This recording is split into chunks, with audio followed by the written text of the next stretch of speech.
Yes. Hi, Oscar. Your last tour was finished in early 2020 and shortly before the COVID-19 crisis. So, Hammer of Dawn was recorded during the COVID-19 restrictions. Did this situation influence the writing and the recording process of the new album, Hammer of Dawn? Yeah, it was. We were. I don't know if we can say lucky, but fortunate anyway that we did have this tour planned in early 2020. We toured in January and February, and I think we came back on February 29th or something like that. At the end of February anyway, and 2 or 3 weeks later, the whole Europe and the whole world shut down basically. So we were. I mean, we didn't have to cancel the tour. We had to cancel shows afterwards, and the festivals and the tour in the fall and everything. So that sucked. But at least we got to do that full European tour that we had planned. Mhm. So that was really good for us. And I actually, the thing is, like, if you asked about the songwriting, because I have been writing songs on the road for a couple of years. Like wherever I go, I bring this little guitar with me. I don't know if I have it here. Yeah, I actually do have it here. Hang on. It's this size. Yeah, yeah.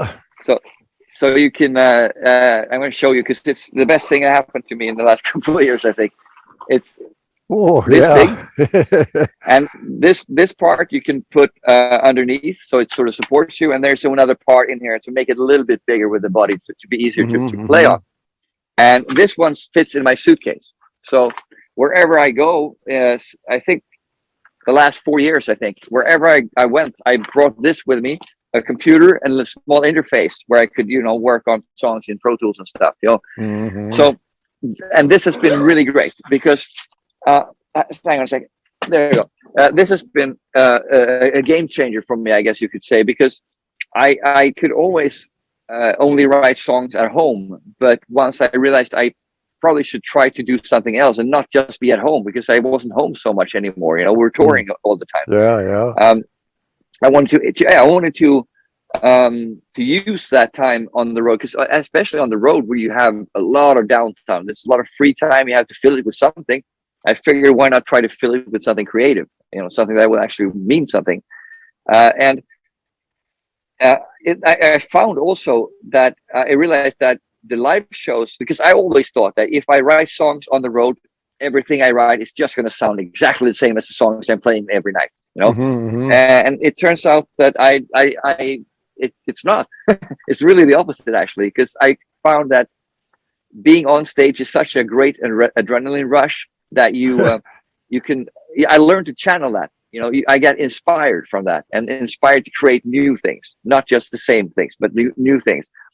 And for example, the song "Hammer of Dawn" was called, as a working title, was called Ludwigsburg, because It's good. because yeah, but the thing is, when you working on something, I just, this is a cool riff, record it into a session. Then I need to be able to save that. I need to name the session something. It has to have a Yeah, yeah, name, yeah. I right? And understand.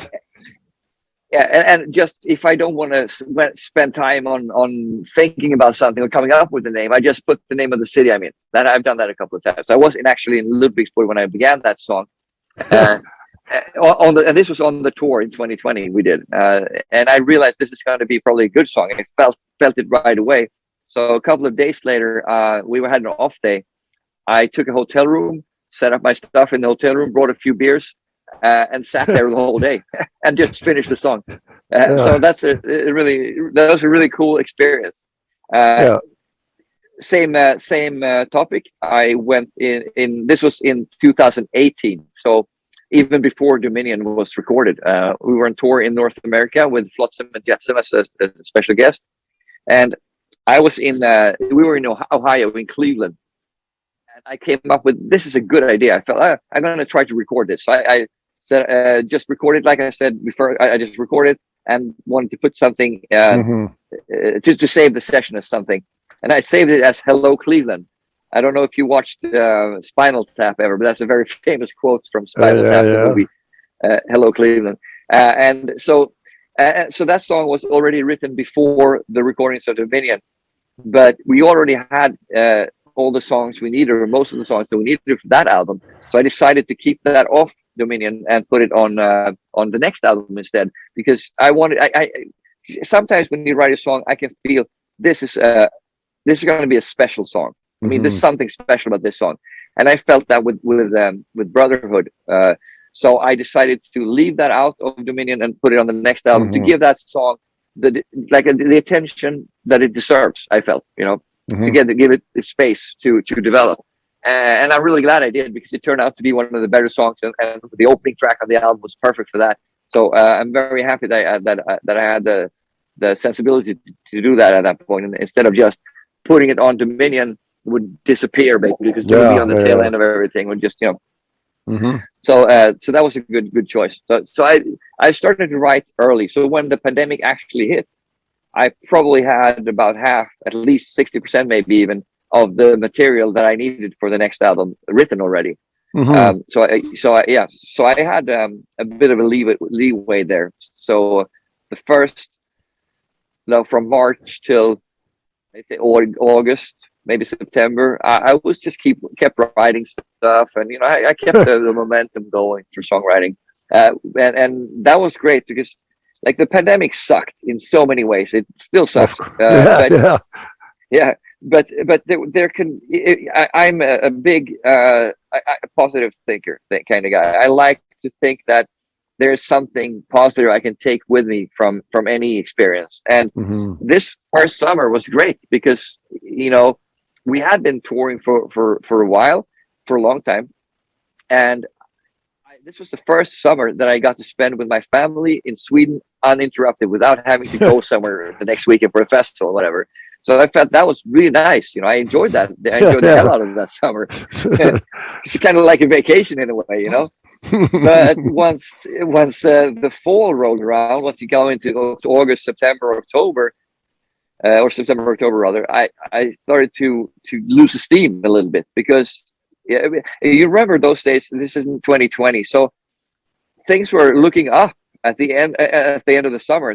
Things were looking good, and then everything started shutting down again. All the restrictions came back, and by that point there was no end in sight either, because you postponed festivals or shows to the next year, but who knew if that was going to happen? You had no idea. Of course, yeah. So it was a bit of a dark period for me there for a while.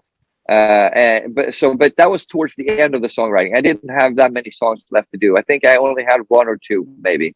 And so it was difficult to find the energy or the inspiration to write songs. But I did finish Venerate Me from start to finish during this period. So I look at it this way. Normally, like when I have inspiration, it's a wave of inspiration. You go on for a week or 2 or 3 weeks, even. You can write for a while. You feel good about songwriting for a while. For this part in the period in the year, this was like October maybe or something of 2020. It was more like this, like a line and then spike, and nothing and nothing spike. And I ended up or managed to put this creativeness for Venerate Me into one of these spikes when I felt really good. So I went out to the studio and started working on it, and then it just happened. And then nothing happened for weeks after that either. So you mentioned Venerate Me. It has a guest appearance of King Diamond. So how did it come? It's an interesting thing, because both Joachim and I are such huge fans of King Diamond and Merciful Fate since we were teenagers. For us, it's just a dream come true to have King Diamond's voice on any Hammerfall album. I got to mention it's more like a cameo, though. It's not really a featuring King Diamond kind of thing, and it feels wrong to him to say that this is Hammerfall featuring King Diamond, because it's not really. It's just he's not even singing any words, and I don't want to mislead people. I want to, because that's not what it was all about. It was, for us, it was all about loving the voice of King Diamond, loving everything about Merciful Fate and King Diamond. And as fans, having King Diamond on a Hammerfall album was monumental. It's such a big thing for us, but I never thought it was actually going to happen. I just, when I wrote this song, I remember thinking, this part here, this is how King Diamond or Merciful Fate would have done it. And I mentioned that to Pontus when we recorded the guitars a couple of months later. I said, wouldn't it be cool if King sang this part? Like that's ever going to happen, you know? And then he said, I think if I ask him, I'm sure he's going to say yes. And I was like, are you kidding? You think there's actually a chance he's going to do it? Because, and it turns out Pontus is the sound engineer for King Diamond Live. He's been touring with him for years. So he knows him well. We knew this, of course. But I didn't know that if King was going to be able or wanted to do it, you know. But he said yes right away. And so we finalized everything, and he sung we showed him, like, this is how we envision it to sound like. We do whatever you want, but, you know, this is what our where you're supposed to sing and stuff. And yeah, and he sent us the stuff, and we were ecstatic about that. It's so much fun to have King Diamond on an album. It's like one of those bucket list moments, you know. Yes, and what stands lyrically behind "Too Old to Die Young"? Is it a self-description, and does this song relate to the song "Live Free or Die"? Is there a connection? No, I don't think there's a connection between the songs. There's not, but there absolutely is about us, or, you know, the song. If you read the lyrics of the song, it is about the life of somebody who's been into heavy metal since he was young. Basically, that's what it is. And now he's at the tail end of his life or his career, maybe. And even if he dies right now, he's still going to be too old to die young, because he's already he already died. He already passed that point, you know. But it doesn't mean that you can't. But even if you are old or too old to die young, it doesn't mean that you can't still kick ass and just enjoy yourself and produce good things. You know, that's I think the morale of the story. Carry on, always strive, succeed, and plan to live forever. That's the thing. And Not Today is a very emotional song, some kind of ballad among the rockers. So do you need a special mood for writing these sensitive songs compared to the rock songs?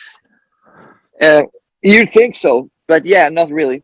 Not for me anyway. I don't know that, because this song, I have a huge part in the music, but Joachim has done the lyrics. So I think for me, it doesn't. I need to be happy, not joyful, like laughing, but I need to be in a good mood when I write songs. That's when I write my best material. Even if it is a sad ballad, it doesn't matter. Just the best music I write is when I'm feeling good.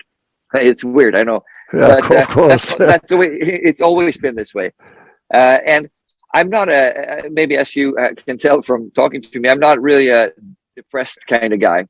I like life, you know. I enjoy the things I do, and I try to enjoy them to the fullest. And I think that shows a little bit in the music as well. Like there's a lot of positive energy in Hammerfall's music, and that's always been.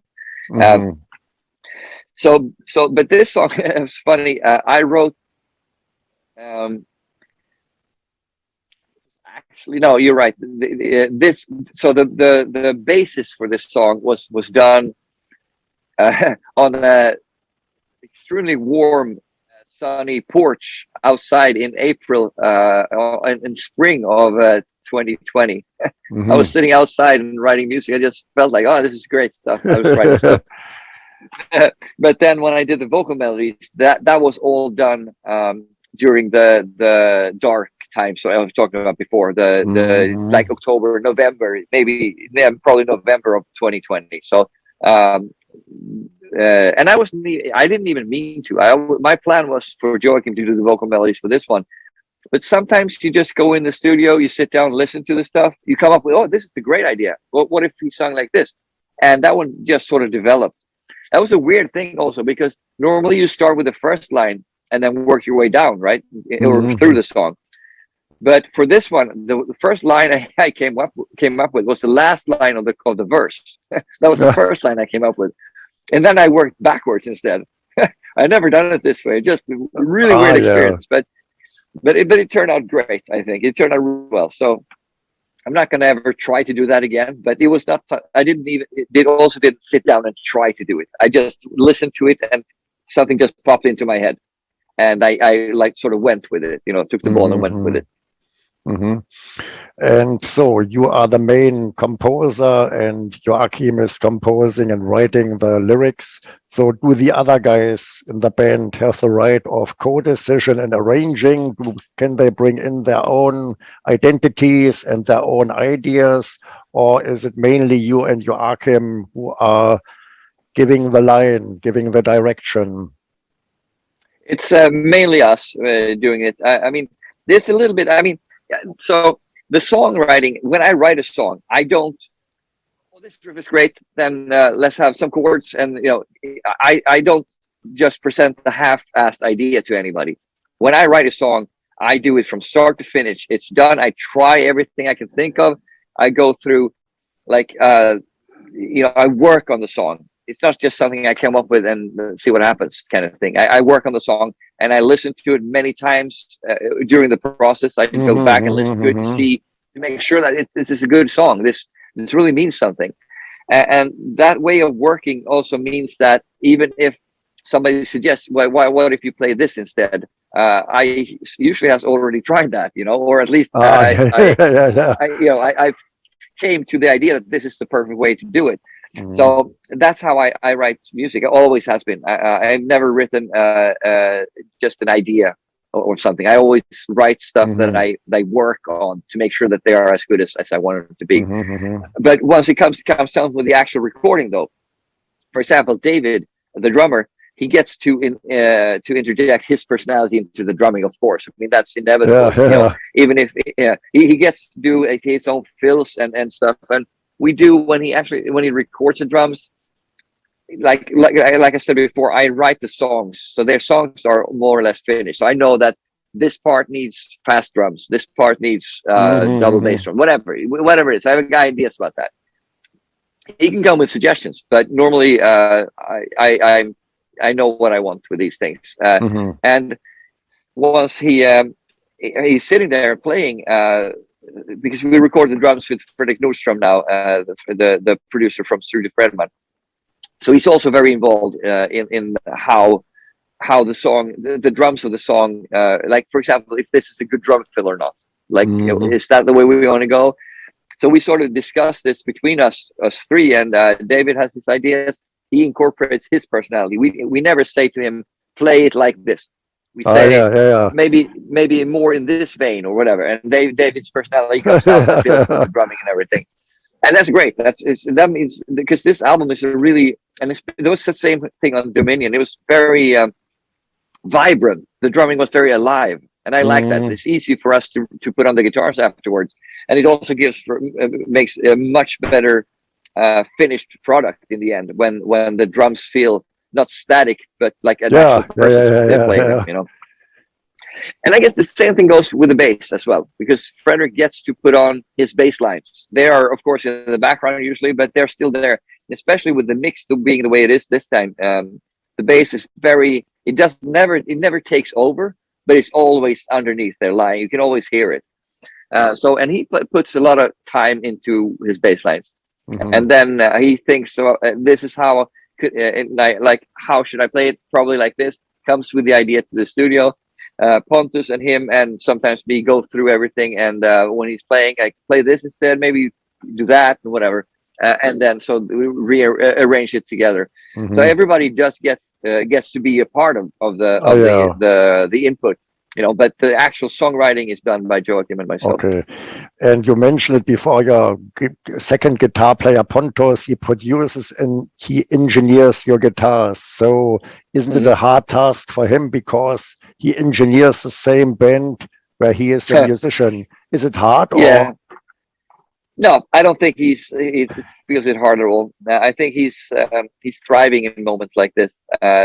And the way we record is also, I record most of the guitars, and then he puts on like the add-ons and stuff like that, and the Mhm. solos, of course. So we have a really good working relationship now, like a way to work that fits everybody really well. Mhm. So I don't think he feels it's hard at all. I think he is, and especially this recording was really nice because of the pandemic, that we could take the day or no, the weekend off or whatever, and There was absolutely no stress with the guitars this time. We had months to finish everything, and that helped uh, how we approached the actual recording was, if Pontus needed to take the weekend off and go back to Stockholm. He lives in Stockholm, and we are outside of Gothenburg here, so he needs to go home sometimes to deal with things. And it was no problem. He went home over the weekend. Everybody just unplugged from the recording, didn't even think about it for 2 days. Then on Monday morning, you came back with really energized and ready to kick ass in the studio again, and that was very beneficial, I think, to the actual recording. So we didn't the fact that we didn't have to stress anything. We just took it and let it take its time, and we did this quite a few times. Like one time there was a holiday on Thursday, and he had to go home, and he didn't come back until the next Monday. But then we had a 5-day weekend, which was nice, because you could spend time with your family, hang out, do whatever you wanted.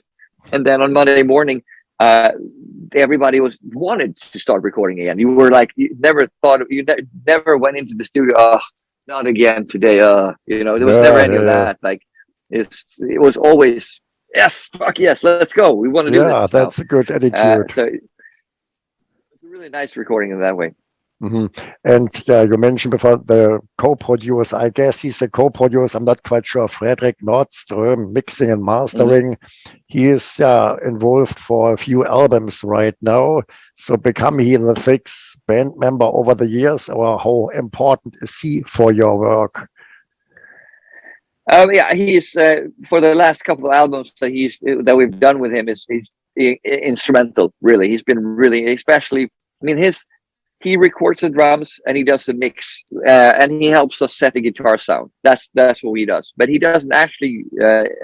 He's not actually there in the studio when we record the guitars and the bass. So he's not there on a day-to-day. But for the drums, he's there 100%. For the mix, he's there 100%. Yeah. And for the backing vocals and stuff. So, but the rest we can handle ourselves. So we don't really need anybody. And this goes back to what I talked about before. When we go into the studio, the songs are ready. They're not half finished. They're already done. So we know what we're going to record. So we don't really need a producer with ideas. Those ideas are already there. So his role is more of in the beginning and the end. But he's also, of course, we send him stuff. He listens to stuff throughout the whole recording. That's he's always involved. He's just not on site doing things with us and during the guitars and the bass. But for him, or for the final result, what he's absolutely the best at, and what is really that's something we can't do without, is the mixing. The way he does the mixing, it's so great. And on this, it was funny on this album, because he heard the songs before. It was there when we recorded the drums. He heard the guitars and everything. And he told me during the recording, like, all of you guys, every individual in the band has taken a step up. Or now you're a couple of steps better than the last time. And he told me, because I've known him since the 80s, right? I've known him for a long, long time. And he said, now I feel stressed out. I feel like I need to perform as well. He said that he felt he needed to take his game, the mixing game, up a couple of levels as well, to sort of to balance out, or to rather to follow the levels that we have stepped up already, both the songs and the performance. And so and that was another good thing about the pandemic, if you can say that. Another benefit of having the time that you got from the pandemic, because he didn't have to sit down and mix everything in 2 weeks like he normally does. He could start mixing in July or whatever, and mix a little bit every day. And he told me that's how he prefers to do it. But you can never do that anymore, because there's always a deadline coming. But he prefers to do the mixing this way, and I think it was really beneficial to the end product, which you hear. The clarity of the sounds, and the balance between the guitars, the bass, and the drums and the vocals. I think he outdid himself this time as well. So I'm very, very happy with this album. Yeah, and Joachim told me in November that he has worked with Jakob Hansen, this time for his vocal Mhm. recordings. 10 years ago, about with James Michael, he worked in Los Angeles.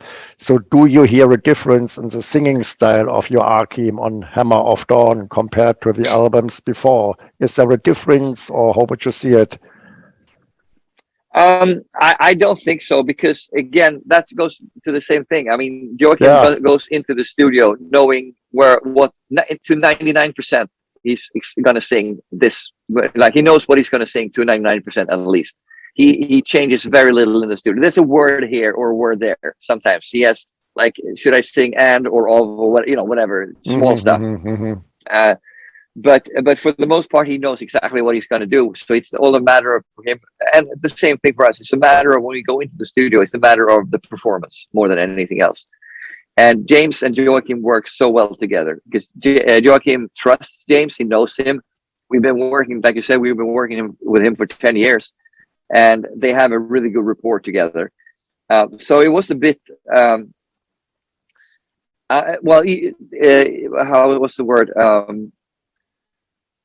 Like the things you don't know, right? You go into the studio with Jacob Hansen, the person you only heard about before, met once really briefly, but don't know, have never worked with before. That is the unknown. That's the word I was searching for. So the unknown was to get to know him, really, Mhm, like to get to mhm. know Jacob, and for Jacob to know what Joachim wanted out of this too. Like what kind of direction did he want? How did Joachim want him to respond? And it turns out, of course, we have so much fun with James. It's terrific recording with him. But it turns out that Jacob is a fantastic guy and a really good producer and a really nice guy and easy to get along with. So Mhm. it the end result, I don't think, is that different. It's more. Uh, I don't think there's that big of a difference, actually, to be honest. I think Mhm. there are maybe some, because Jacob is Danish and James is American. There might be some pronunciation things, like Joachim comes in with a word and James says this is how it's pronounced. Yeah. Stuff like that, little things, small details. But I don't think that would have changed anything really. Mhm, So mhm. working with Jacob was really great on all levels, especially when you listen to the end result, because that speaks for itself. Okay, and yeah, if you have released some older albums again as a re-release, yeah, the first one, Glory to the Brave, Legacy of Kings, and Renegades. So if you see, the evolvement, the development of your band from the first album, Glory to the Brave, to Hammer of Dawn, do you see a Mm. musical progress or any changes in your music? How would you see it? Did you get more mature or some kind like this? If you revisit your older albums, how would you see it Mm. compared to today? No, yeah, you're absolutely right. There is mature. I mean, I was 24 years old when we recorded Glory to the Brave. Now I just turned 50 the other week. So there's, of course, this stuff is going to happen. I've been doing this for more than half my life now. It's something that's absolutely going to affect the songwriting for sure. But because I had a clear idea of what Hammerfall was going to be when I formed the band back in 1993. And when Joachim came into the band, we really clicked together and had the same vision about what Hammerfall was supposed to be. Um, there was never any identity crisis with us. We Mhm. never thought that, oh, let's incorporate industrial elements in our music or growling or whatever. We always said Hammerfall is a heavy metal band, pure and simple. Bottom line, that's it. And that has given us the freedom, I think, to just explore what we can do with these parameters that we have. And that's not set because this is because Hammerfall is a heavy metal band and heavy metal is what we love. That's how it is. It's, for Mhm. me, it's the ultimate form of music. I could never imagine doing anything that would give me more satisfaction than You, being in a heavy metal band. you won't do a rap record. Oh no, no. Emphatically no. Good. That's another music thing. I really difficult.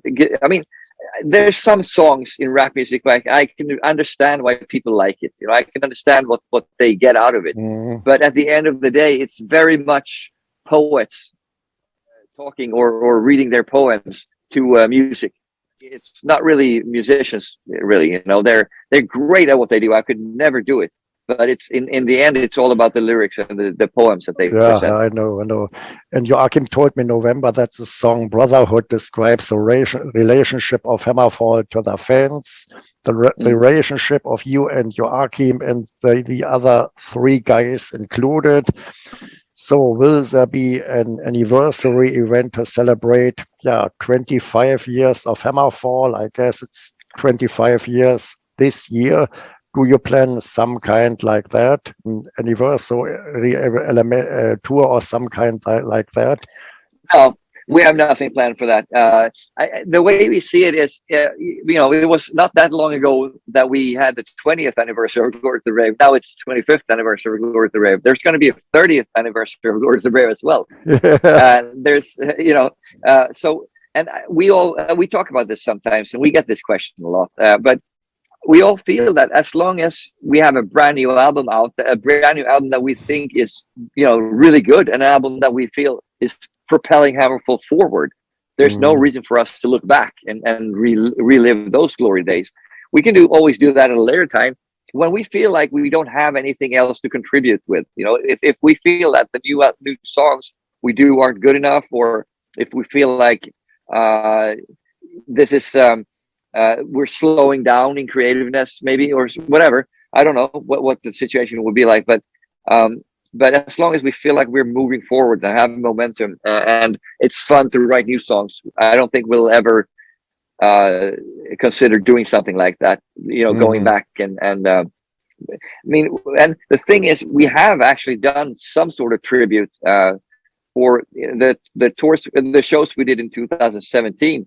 We did a Glory to the Brave medley. The same mhm, thing in 2018 with a Legacy of Kings medley, and the same thing with in 2020 with the Renegade medley. So we have done that, and that's, I think, as far that we will get with the tribute kind of thing in these mhm, terms, mhm, because mhm. we want to look forward. The thing is, we feel we have so much more to contribute, to add to the legacy of Hammerfall, that we don't want to Okay, it's a muddy good the waters attitude. with old stuff. Mhm. Yep. And on the Dominion tour, you have played in huge arenas. So, what were the reasons for this career step forward and up? Well, I guess it was time to do it, and this is something we have been talking about for a while. That you have to dare to take the step up, and there's we had reached the limit. We had played at certain venues too much, like too many times. We fill them Mhm, out, sell them out every time. There should be a next step after that. And for this tour, that we did take the chance, and this I got to credit Joachim with. He was the one who pushed for this. He's the one who pushes for the band to grow all the time, and to do new things. And he's the one who should be credited with this. The fact that we actually finally stepped up on several big cities for us, and mhm, like Hamburg, for example, or Ludwigsburg, or whatever. mhm, And Czech Republic was the same thing in Prague. Just taking that level up, instead of playing the smaller venues, just a big arena, because we could be there. And it mhm, turned out that was a really good idea. It was very successful, this tour that we did. And it was it's very like when you're on tour and you know that these couple of shows that this is happening, you feel great about the band. That gives you a boost of energy like you wouldn't believe. It's so much fun to be on tour when things are going great. And with we obviously, maybe you're going to ask me about this. I mean, we did record one of the shows, one of the bigger ones in Ludwigsburg, that became the Live Against the World album that we released two mhm, years mhm. ago. And you mentioned, So yeah. oh yeah, sorry, yeah. So yeah, then United Forces tour will start soon, always also in huge arenas. So Halloween and Mm. Hammerfall will be on the same tour as a co-headlining tour. So who had the idea and what can we expect from Hammerfall? So this is the Halloween guys, and we are part of the tour. We don't really have any say in how where this tour goes. You know that this is their tour, but it's kind of a co-headline, even though they're the main band, obviously. So we can. I mean, the next we haven't done in. Let's put it this way: on the end of this month, at the end of February, there's going to have been 2 full years without any shows for us. Not even the thinking about rehearsing for a show or anything. And I there's a lot of energy, pent up energy inside us now. So whenever we step onto the stage for the first time, it's going to be a virtual explosion of energy. And I can imagine it's the same thing for the fans. I mean, they haven't seen Hammerfall or Halloween or maybe any band for 2 years. Very few bands have actually done shows in Europe in the last 2 years. So I can imagine if they're going to see their favorite band, it's going to be one hell of an explosion for them as well, one hell of an experience. And I think if you take the fans and the band together, that is when the best heavy metal show comes about. You know, when the fans and the band are in this together. And that's part of the reason we haven't done any live streaming shows, for example, like many other bands have done over the years. You can't do a live show without the fans. Live heavy metal show without the fans is meaningless. Of course, it's useless, yeah. And will you go to the United States as well after it? Because you are well established here in Europe, but how is the situation in the United States for you? Can you fill huge arenas as well, or are you still maybe a middle class band? I'm not quite sure. No, yeah, no, we're building it up over there. For the longest time, there was the interest was small. We did 5 tours in 15 years or so over there. We had almost given up on the country, but we did one tour together with Delane in 2017. That was sort of the last, like, this doesn't work. We can't do this anymore in the US. This needs to work. We made it work somehow. There was a bunch of fans who came out and said, I'd never heard of you guys before, but now I love you. And that was great. You know, that was a really good start. So we went back in the next year, in 2018, did a headline tour, which was also very successful. And then 2019, we did a tour together with Sabaton. And they're a bigger band over there. So we got to expose our music to a bunch of people who may not have never heard of Hammerfall before either. So we had a really good momentum. We were supposed to do a headline tour in North America at the fall of 2020. But obviously, pandemic, we had to cancel that one. So I really want to go back. I feel like this is, if we can capture that momentum again that we had over there, then we can absolutely grow the band even more over there. So we're looking to do something if not this year, next year, but probably hopefully this year. That's what we want to do. Okay, that sounds good. Outside there's a gardening firm. Maybe it's a little bit loud. I'm not quite sure they are cutting wood. No, for me it's fine. No, I can hear absolutely everything you say.